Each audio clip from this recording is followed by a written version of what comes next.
ఈరోజు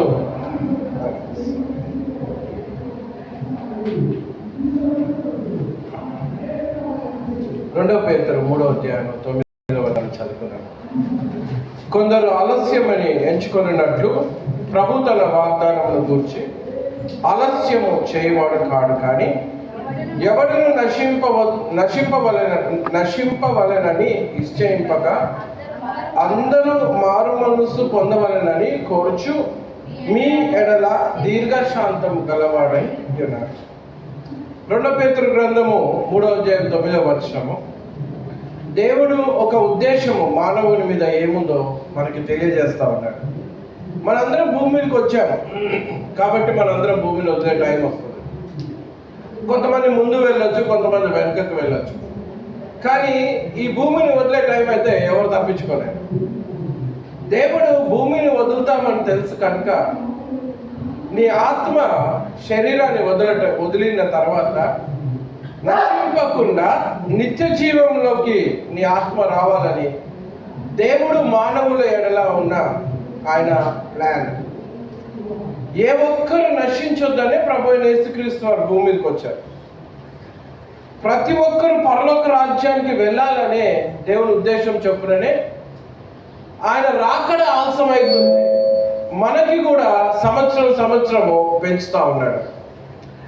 యోహాను 3:16 మనందరికీ తెలిసిన వచనం.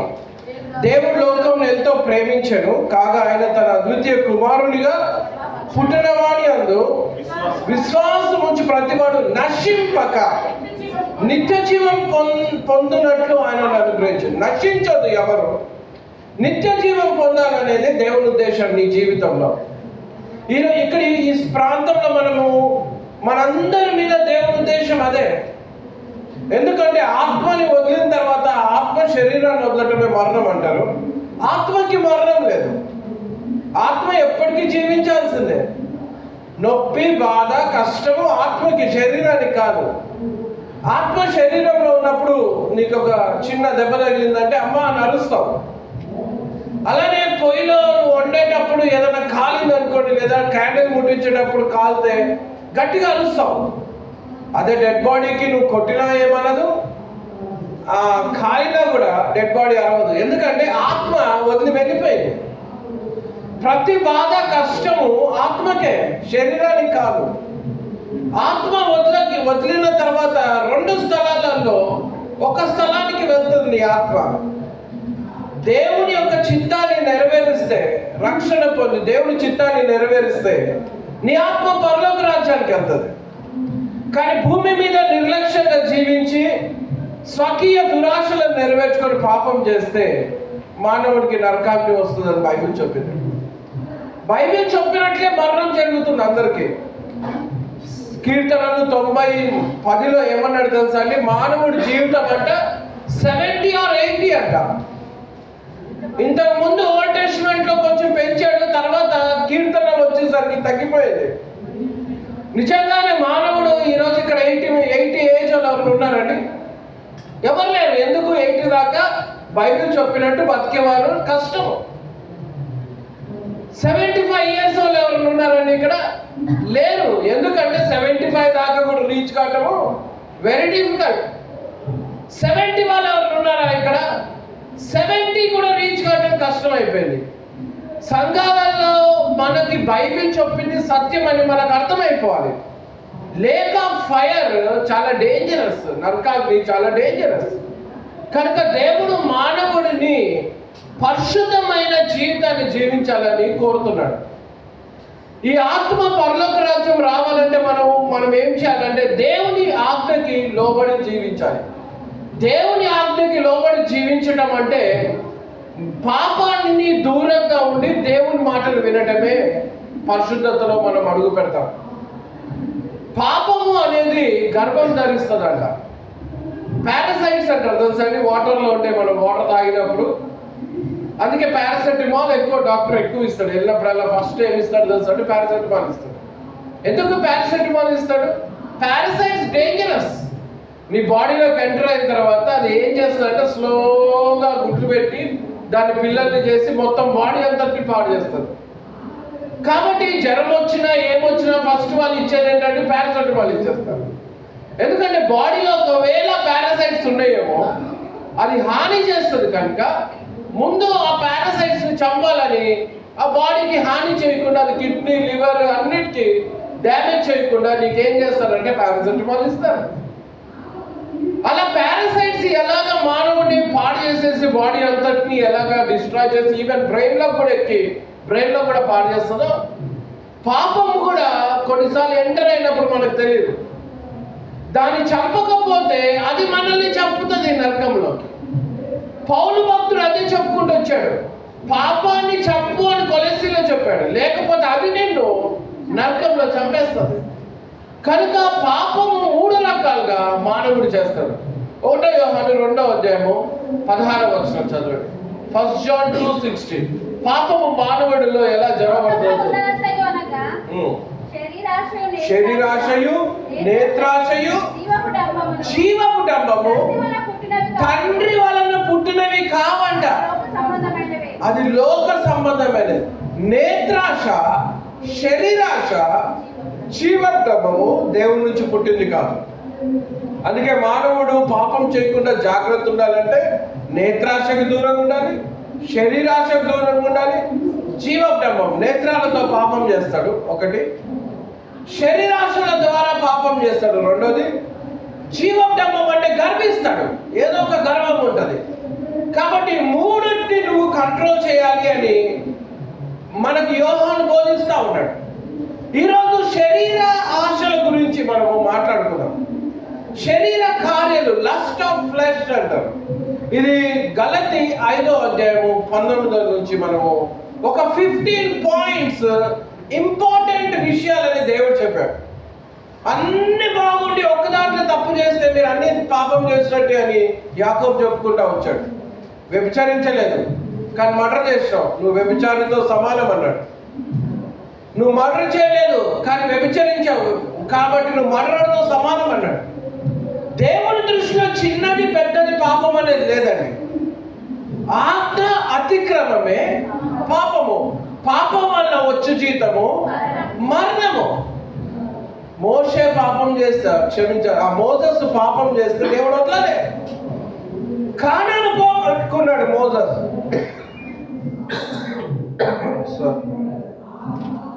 మోసెస్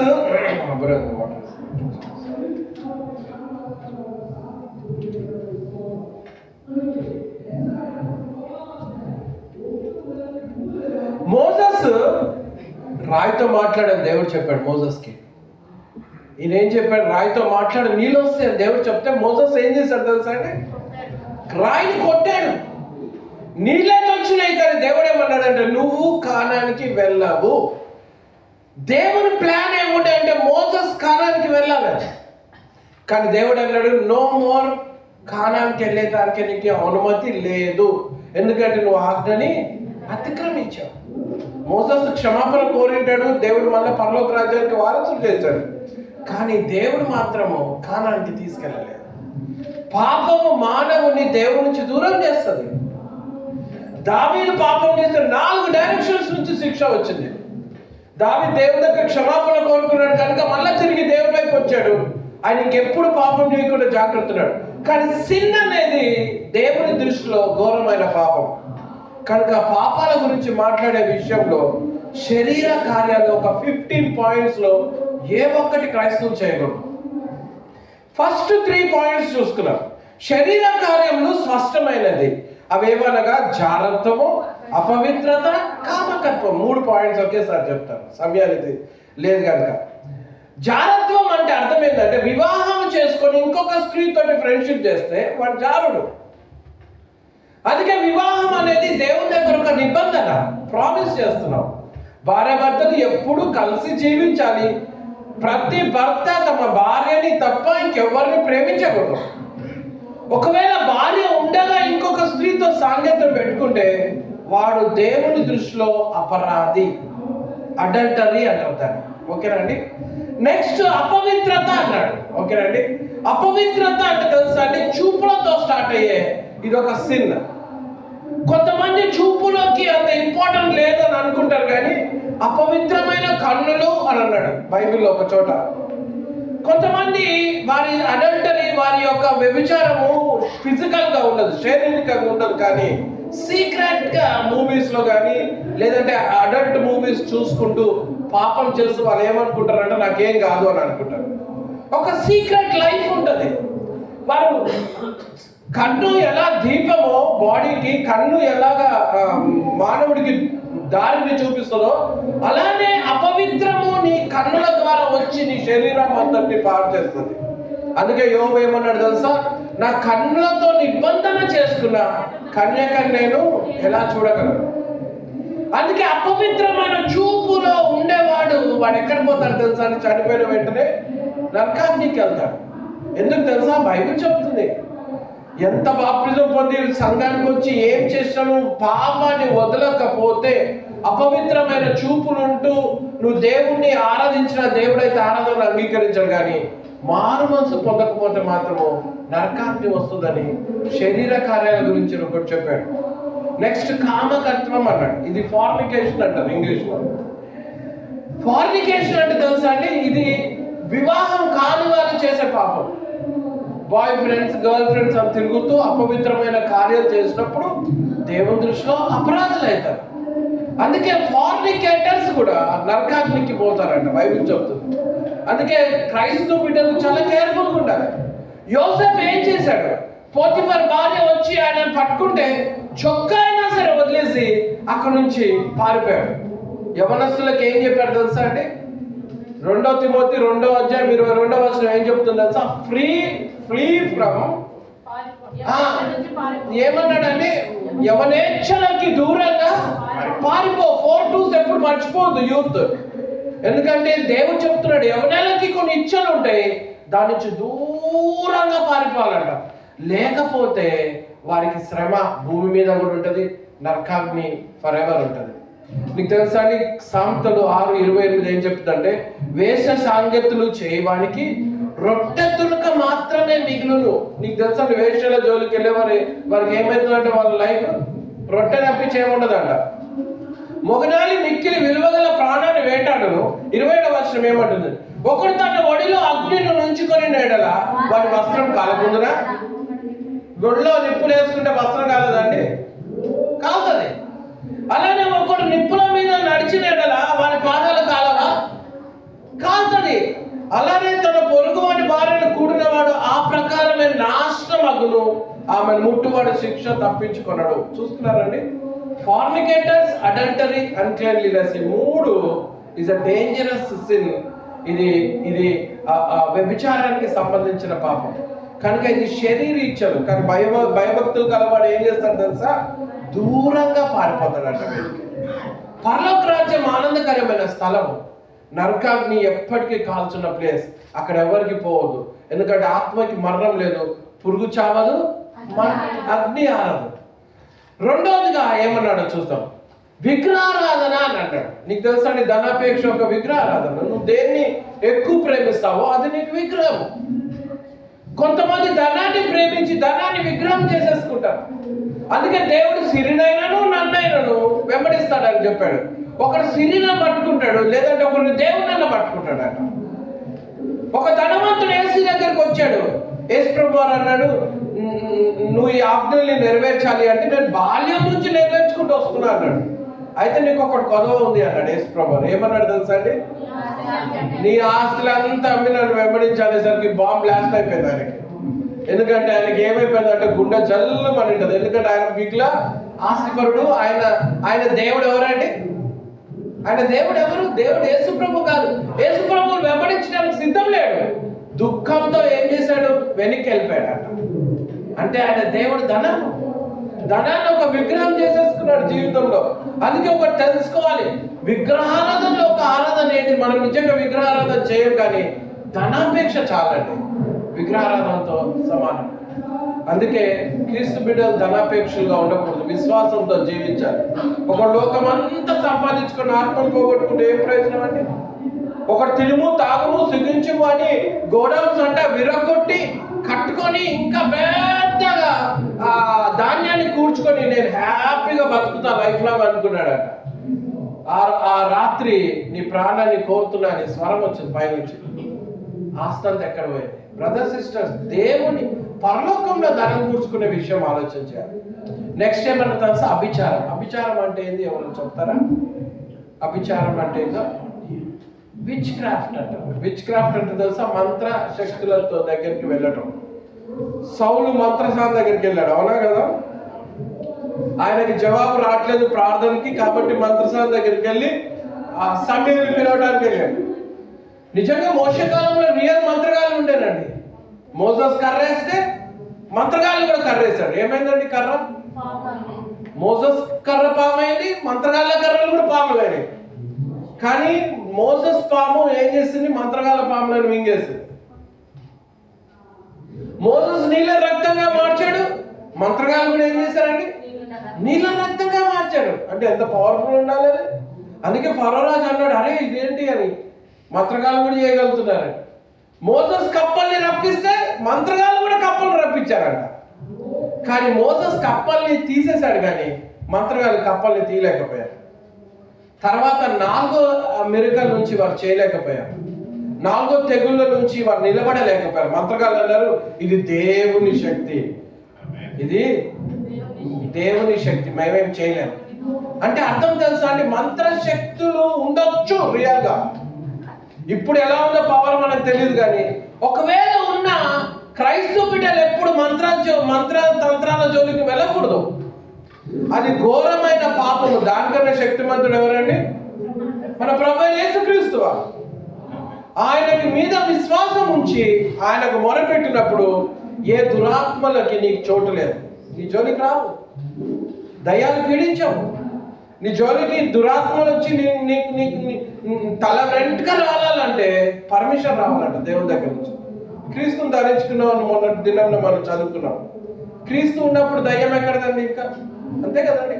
క్రీస్తును ధరించుకున్న, రక్షణ పొందినప్పుడు, బాప్తిజం పొందినప్పుడు క్రీస్తుని ధరించుకున్న బిడ్డకి సాతానుడు ఎంత దూరంగా ఉంటాడు. కనుక ఒకటి తెలుసుకోవాలి, మంత్రాల జోలికి మనము వెళ్ళొద్దు. ఇంకోటి తెలుసు, మంత్రాలు అంటే మూఢనమ్మకాలు ఉంటాయి కొంతమందికి. చేయి చూసుకుంటారు, స్టార్ చూసుకుంటారు, దాని తర్వాత అబ్బో ట్యూస్డే నాకేదో అవుతుందేమో కీడు, ఆ ఫ్రైడే రోజు డబ్బులు బయటికి పోవద్దు, ఇలాంటి అన్ని చేసుకుంటా ఏమనుకుంటారంటే దాన్ని నమ్ముతారు. నువ్వు ఏది నమ్ముతావో అదే జరుగుతుందంట. దేవుని అంత విశ్వాసం ఉంచాలి. ప్రతిరోజు మనకు మంచి దినమే. ఓ మంచి దినం చెడు దినం అనేది లేదు. ప్రతిరోజు దేవుడు దీవించే దినం. కనుక క్రీస్తు బిడ్డలు తెలుసుకోవాలి ఏంటంటే అభిచారము అది ఘోరమైన పాపము, శరీర కార్యాలలో ఒక కార్యం. నెక్స్ట్ ఏమన్నాడు తెలుసా? ద్వేషములు. ఏంటంటే ఇదైతే చాలా కామన్ అండి. క్రిస్టియన్స్ ఎవరిని ద్వేషించదు. ద్వేషానికి ఆపోజిట్ ఏంటి తెలుసా? ప్రేమ. ప్రేమ ద్వేషం రెండు ఆపోజిట్ గా నడుస్తుంది. దేవుడు ఏమో నిన్ను వల్ల నీ పొరుగు అని ప్రేమించంటే, లోకంలో క్రైస్తవులు సంఘానికి వెళ్ళేవారు ఎవరినొకరిని ద్వేషిస్తుంటారు. ఒక యవనస్తుడు అన్నాడు, అరే బ్రదర్ నీకు తెలుసా నా శత్రువు ఉన్నాడు, వాడు కాలిరిగింది బ్రదర్, అబ్బా ఎంత హ్యాపీగా ఉన్నా ఈరోజు అన్నాడు. అరే నాన్న వల్ల ద్వేషించొద్దు. వాడు కాలిరిగిన నువ్వు ద్వేషించొద్దు. దేవుడి కోపం నీ మీదకి తిరుగుతుంది. దేవుడు నిన్ను ప్రేమించమని చెప్పాడు, కానీ ద్వేషించలేదు. నీకు తెలుసా ద్వేషించేవాడు మర్డరర్ అట బైబిల్ చెప్తుంది. నీ సహోదరుని ద్వేషించేవాడు 1 యోహానులో చెప్తాడు 3:12 ఏమన్నాడు తెలుసా? నరహంతకుడితో సమానం అంట ద్వేషించేవాడు. కొంతమంది కోడళ్ళు అత్తని ద్వేషిస్తారు. అత్త అనగానే ఎక్కడ లేని కోపం వచ్చేస్తుంది, ద్వేషం వచ్చేస్తుంటారు. కొంతమంది అత్తలకి కోడళ్ళ మీద ద్వేషం ఉంటుంది. నీకు తెలుసా క్రిస్టియన్స్కి ఉండదు. అత్తగారు కోడల్ని కూతురులాగా చూడాలి, సొంత కూతురులాగా. కూతురు లేట్లేసినా ఏమన్నారు, కానీ కోడలు మాత్రం 5 గంటలకు లేవాలి కదండి. కూతురు ఛాయ్లో షుగర్ వేయకుండా చాలా టేస్ట్ చేసినావు అంటారు. కానీ కోడలు కొంచెం షుగర్ తక్కువ వేస్తే నీకు అసలు నేర్చుకున్నావా? మీ అమ్మ నేర్పిందా? నీకేంటి? ఎందుకంటే లోపల ద్వేషం ఉంది. అలానే కొంతమంది అత్తగారిని ద్వేషిస్తారు. రూతు చూడండి, అత్తను ఎంత ప్రేమించిందో. దైవ భక్తి కలిగిన స్త్రీ దేవుడు దృష్టించి లైఫ్ లైన్లో వేశాడు రూతుని. ఎందుకు తెలుసా? రూతులో ద్వేషము వెతికినా దొరకదు, భూతద్దం వెతికినా దొరకదు. అలాంటి జీవితం దేవుడు కోరుతున్నాడు. క్రీస్తు బిడ్డలకు ఉన్న అలాంటి జీవితం, లేకపోతే పరలోకం మోరండి. నేను కాదు, బైబిల్ చెప్తుంది. ఇంకొకటి చూసుకున్నాను. ఇంకేమంటే కలహము అన్నాడు. కలహం అంటే ఏంటండి? ఫైట్స్. భార్యాభర్తలు ఎప్పుడు ఫైట్ చేసుకుంటుంటారు. కొంతమంది పొద్దున్న లేవగానే భార్యను కొడతాడు, లేదంటే భార్య భర్తను కూడా కొట్టే దినాలు ఉన్నాయి ఈ దినాలైతే. ఇక్కడ ఏమో కానీ ఇండియాలో మాత్రం రివర్స్ అయిపోయింది కేసు. ఒకడు వచ్చిండు, చాలా నొప్పుందన్న ఇట్లా అంటాడు, డ్రైవింగ్ చేస్తుండే. ఏమైంది రా ఊరికి ఇట్లా ఇట్లా అంటున్నావు అన్న. లేదా బ్యాక్ పెయిన్ చాలా ఉంది ఈ రోజు అని డల్గా నడిపిస్తుంది. నేను అడిగిన, అరే ఏంటి అసలు నాకు చెప్పు, ఏమైంది, బ్యాక్ పెయిన్, కింద పడ్డావా, బరువు మోసావా అని అడుగుతుంది. అన్న మా వైఫ్ కొట్టింది అని. అరే అదేంటి రా అంటే, అవునన్నా ఇంట్లో గుద్దింది, అయితే నాకు ఇప్పటికి కూడా నొప్పుంది. ఎందుకు గుద్దిందిరా, మరి నువ్వేం చేసినావు అంటే, నువ్వు చెప్పావు కదన్నా భార్యను కొట్టొద్దని, అందుకని నేను కొట్టలేదని. మంచి పని చేశాను కొట్టండి. ఎందుకంటే బయట నీకు తెలుసా అండి, కొట్టుకోకూడదు భార్య భర్తలు. ఎందుకు కొట్టుకోకూడదు చెప్పండి? భార్య భర్తలు కొట్టుకోవద్దు. ఎందుకు తెలుసా? క్రీస్తుని ధరించుకున్నారు. వివాహమైన భార్య బాప్టిజం తీసుకున్న తర్వాత క్రీస్తుని ధరించుకుంది. ఆమెను కొడితే ఎవరిని కొట్టినట్టండి? ఎవరిని కొట్టినట్టు? క్రీస్తుని కొట్టినట్టు. ఒకవేళ భార్య భర్తకి లోబడకున్నా, డిస్రెస్పెక్ట్ ఇచ్చినా, కొట్టినా ఎవరికి ఆమె అపాయం చేసినట్టు? క్రీస్తుకి. అందుకే క్రీస్తు బిడ్డలైన భార్యాభర్తలు ఎంతో ప్రేమగా ఉండాలి. కొట్టుకోవడానికి దేవుడు వివాహం ఇవ్వలేదండి. ఎక్కడ కొట్టుకున్నారా? మోషే షారా చెప్పండి. మోషే షారా కొట్టుకున్నారా అండి? ఎక్కడన్నా బైబిల్లో ఉందా? సారీ, అబ్రహాం షారా, క్షమించాలి, అబ్రహాం షారా. మోసెస్ సిపోరా ఎక్కడైనా కొట్టుకున్నారా అండి? బైబిల్లో ఉందా? ఎక్కడ లేదు. ఇస్సాకు మరియు ఆమె భార్య అయితే ఫ్రెండ్స్ లాగా ఉంటారంట. అలాంటి విధంగా ఉంటారు. కానీ గొడవలు పెట్టే వాళ్ళు ఉంటారు, అంతే కదా. ఫ్యామిలీస్ లో గొడవలు పెట్టేవారు కూడా ఉంటారు. అలాంటి గుణము క్రీస్తు బిడ్డలకు ఉండదు. అది పాపానికి సంబంధించింది. దాన్ని చంపకపోతే అది నేను నరకంలో చంపేస్తుంది. నెక్స్ట్ మత్సరములు అని అన్నాడు. ఏంటంటే అది మత్సరములు ఎప్పుడు వస్తుంది తెలుసా? ప్రేయర్ లైఫ్ లేనప్పుడు మత్సరం వస్తుంది. మత్సరం అంటే ఇంగ్లీష్లో, తెలుగులో మత్సరం అంటే ఇంగ్లీష్లో జెలసీ అంటారు. జెలసీ ప్రార్థన లేదనుకుంటుందండి ఎప్పుడు కూడా. ఇప్పుడు చూడండి, ఎగ్జాంపుల్ చెప్తా మీకు అర్థమయ్యేటట్టు. సౌలు దావీదు మీద ఎంతో జెలస్ గా ఫీల్ అయ్యాడు. ఎందుకు? దావీదు గొల్యాతుని ఓడించాడు, సౌలు ఓడించలేకపోయాడు. ఎందుకంటే దావీదు ప్రార్థన పరుడు, దేవుని శక్తితో గొల్యాతుని ఓడించాడు. గొల్యాతు వస్తున్నాడు అని తెలిసిన వెంటనే సౌలే మోకాలు వంగాడు అనుకోండి. దేవునికి ప్రార్థన చేసి, ప్రభువా గొల్యాతు వచ్చాడు, నేనేం చేయాలి అంటే దేవుడు చెప్పేవాడు సొల్యూషన్. నువ్వు పలానా చోటుకి ధైర్యంగా వెళ్ళి నేను నీకు తోడుగా ఉన్నాను దేవుడు చెప్పేవాడు సౌలుకి. సౌలు ఓడించేవాడు. కానీ సౌలు ఎప్పుడు దేవుని అడిగినట్లేదు బైబిల్లో. కానీ దావీదు మాత్రం దేవుడితో నడిచే వ్యక్తి, హృదయానుసారి. ధైర్యంగా వచ్చాడే, మీరేం భయపడుతున్నారు, నేను వెళ్తా, because God is with me అని ధైర్యంగా చెప్పగలిగాడు. ప్రార్థన పరుడు ఎప్పుడు పైకి వెళ్తుంటే, అసూయ పరులు ఎవరు తెలుసా? ప్రార్థన లేను వాళ్ళు ఏం చేస్తారు? వాళ్ళు ఎదగరు కనుక వారు అసూయ పడతా ఉంటారు. అదే నువ్వు కూడా ప్రార్థన చేయు, నువ్వు కూడా ఎదుగుతావు. అసూయ పడటానికి అవకాశం లేదు. కొన్నిసార్లు నీ పిల్లలు కన్నా పక్కన వాళ్ళ పిల్లలు బాగా ఎదగొచ్చు. ఎందుకంటే వాళ్ళు మోకాళ్ళకి దేవుని దగ్గర ఏడుస్తూ పిల్లలు భవిష్యత్తు గురించి ఏడ్చింటారు, అభివృద్ధి చెందింటారు. నువ్వు కూడా మోకాళ్ళకి దేవుని దగ్గర ఏడు, నీ పిల్లలు కూడా అభివృద్ధి చెందుతారు. అప్పుడు అసూయ పడటానికి నీకు అవకాశము లేదు. అలా అన్ని ఏరియాస్ లో అసూయ రాకుండా ఉండాలంటే మన జీవితానికి ప్రార్థన ఉండాలి. ప్రేయర్లెస్ లైఫ్ కి ఎప్పుడు అసూయ ఉండదు. నెక్స్ట్ క్రోధములు అన్నాడు. ఏమన్నాడండి? క్రోధములు అంటే ఎవరు చెప్తారు? క్రోధములు అంటే షార్ట్ టెంపర్. ఏంటండి? ముక్కు మీద కోపం అంటారు తెలుసా అండి? ఒక భార్య భర్తలకి ఇద్దరికి ముక్కు మీద కోపం. వాళ్ళ ఇంటికి వెళ్తే కర్టెన్ ఇరిగిపోయింది, ఫోన్ ఇరిగిపోయింది, డెక్ ఇరిగిపోయింది, టీవీ ఇరిగిపోయింది, అన్ని ఇరిగిపోయాయి. అరే ఏంటంటే టీవీ ఇరిగింది అంటే మా భార్య టీవీ పగలు కొట్టింది, నేను ఫోన్ పగలు కొట్టాను. ఆమె కర్టన్ చింపింది, నేను డెక్ పగలు కొట్టాను. అరే మీరు అన్ని పగలు కొట్టుకుంటే ఎవరికి నష్టం? కొంతమంది ఏం చేస్తారు తెలుసా? ముక్కు మీద కోపంతో ఘోరమైన పనులు చేస్తారు. మా స్నేహితుడు తన భార్యను చెప్పుకున్నాడు. వాడి పేరే బీపీ అని పెట్టాం స్కూల్లో ఉన్నప్పుడు. ఎందుకంటే వాడికి అన్నిటికీ చిన్న చిన్న దానికి కోపం వచ్చేది. ప్రేమించి పెళ్లి చేసుకున్నాడు. పెళ్లి చేసుకున్న తర్వాత వాడికి చిన్న చిన్న దానికి కోపం వస్తే ఒకరోజు బామ్మర్ది వచ్చాడు, ఇద్దరు మాట్లాడుతున్నాడు. సడన్ గా మాటలలో ఆర్గ్యుమెంట్ స్టార్ట్ అయ్యి గొడవలు స్టార్ట్ అయిపోయారు. చైర్ లేపిండట మా ఫ్రెండ్. బామ్మర్ది కూడా వచ్చి పట్టుకున్నా, నువ్వెంత అని పట్టుకున్నాడు. భార్య మధ్యలోకి వచ్చి అన్నది, ఏమండి ఆపండి, అరే ఆపరా తమ్ముడిని, అంటుంటే మా ఫ్రెండ్ ఏం చేశాడంటే, నువ్వెందుకు వచ్చావా మధ్యలో అని కోపంతో ఆమె నెట్టేశాడంట. ఆ నెట్టిన వెంటనే ఆమె జారి పడి రోకల్ బండ మీద పడిపోయింది, తల పగిలి చనిపోయింది. వాడు చెప్పాడు, చేతిలో ఇట్లా పట్టుకునే లోపలే చనిపోయింది. జైలు పాలైపోయాడు, గవర్నమెంట్ జాబ్ పోయింది. బ్రదర్స్ సిస్టర్స్, దానికన్నా డేంజర్ ఏంటి తెలుసా అండి? షార్ట్ టెంపర్ నేను నరకంలో తీసుకెళ్తాను. అందుకే ముక్కు మీద కోపం నీకు ఉండకూడదు, రిలాక్స్గా ఉండాలి. యోసేపు ఎలా ఉన్నాడండి? రిలాక్స్గా ఉన్నాడు. ఆ రిలాక్సేషనే భయభక్తి కలిగిన జీవితం. నెక్స్ట్ ఇంకోటి ఏమన్నాడు తెలుసా? కక్షలు అన్నాడు. కక్షలు అంటే తెలుసా అండి? Selfishness are ambitions. కయోన్ ఉన్నాడు ఎగ్జాంపుల్, కక్ష సాధించాలనుకున్నాడు. కయోన్ ఏం చేశాడంటే, ఏబేలు ఏమి చేయలే. ఏబేలు కయోన్కి ఏం అపాయం చేయలేదు, సరి అయిన క్రియ చేయలేదు కనుక, ఆయన సరి అయిన క్రియ చేశాడు కనుక కయోను కక్ష సాధించి లాస్ట్కి మంచి మాటలతో పొలంలో తీసుకెళ్ళి చంపేశాడు. అలాంటి గుణం కొంతమందికి ఉంటుంది, వాడు నరకానికి పోతాడట. నెక్స్ట్ భేదములు అని అన్నాడు. భేదములు అంటే ఏది చెప్పండి? డిసెన్షన్స్ అంటారు ఇంగ్లీష్లో. అంటే తెలుసా అండి? మత భేదాలు ఉండొచ్చు, రకరకాలైన భేదాలు ఉండొచ్చు. ఒక ఆయన అన్నాడు, నేను అడుగుతున్నా టమిలియన్తో మాట్లాడుతున్నా, brother please tell me this address అని నేను చెప్తే ఆయన తమిళ్లో మాట్లాడుతున్నాడు. నేనన్నా నాకు తమిళ్ రాదు అంటే, పోయి తమిళ్ నేర్చుకొని వచ్చి నాతో మాట్లాడు, మేము చెప్పాం నీకు జవాబు, పో, you are Telugu, you are Tamil, go. నాకు అప్పుడు అనిపించింది, ఏం భేదం ఇది?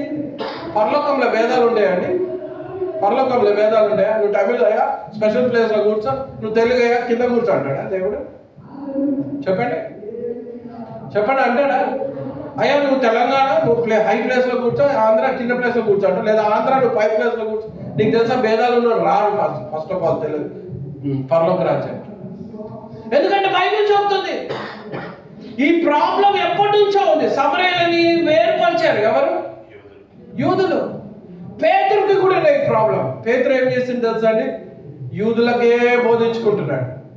అప్పుడు యేసుప్రభు వారు కొర్నీలిని తీసుకొచ్చి చూపించాడు, నీ మీద ఎలా పరిశుద్ధాత్మ కుమ్మరించాను, వాళ్ళ మీద కూడా నేను పరిశుద్ధాత్మ, ఎందుకంటే నాకు అందరూ సమానమే. సమరయ స్త్రీతో యేసుప్రభు మాట్లాడేటప్పుడు శిష్యులు షాక్ అయిపోయారు. ఎందుకంటే యేసు ప్రభుకి అందరూ సమానులు.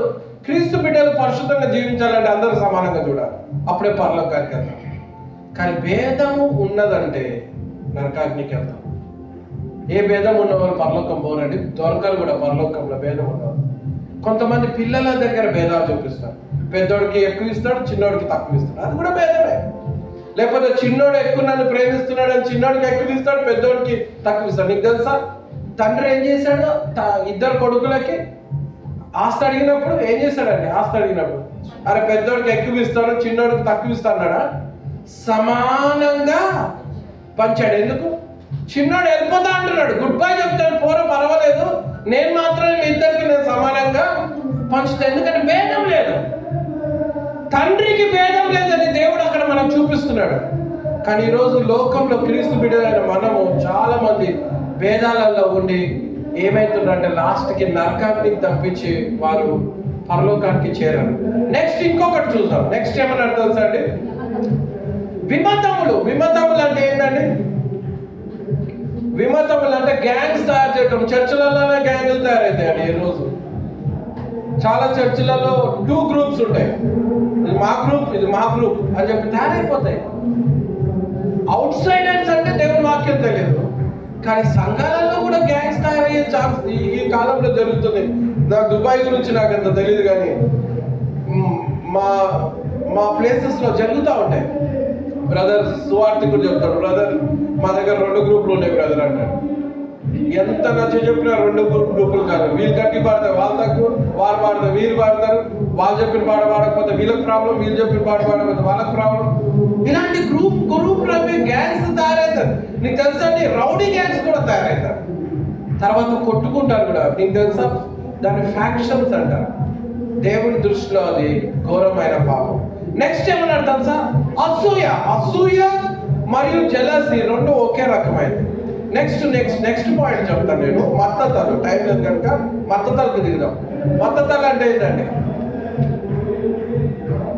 మత్తతలు అంటే ఏదో చెప్పండి. మత్తు పదార్థాలు తీసుకునేవారు అంతే, డ్రంకర్నెస్ అంటారు. ఇంగ్లీష్లో ఏమంటారండి? డ్రంకార్డ్ అంటారు. డ్రంకర్నెస్ అంటే తాగుబోతుతనం. సామెతల గ్రంథము 23వ అధ్యాయం 19వ వచనం చదవండి త్వరగా.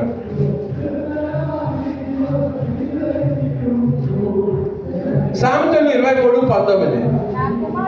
నా కుమారుడా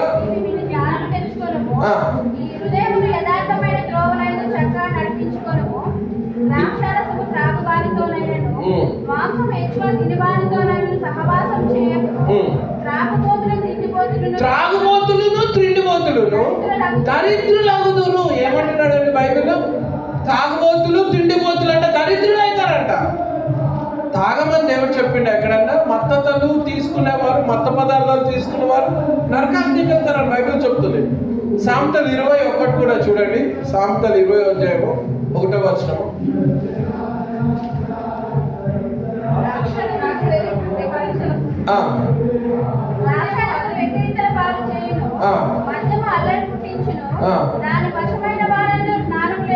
మద్యము అల్లరిని పుట్టించును, దాని వశమైన వారి కంటే జ్ఞానం లేదంట.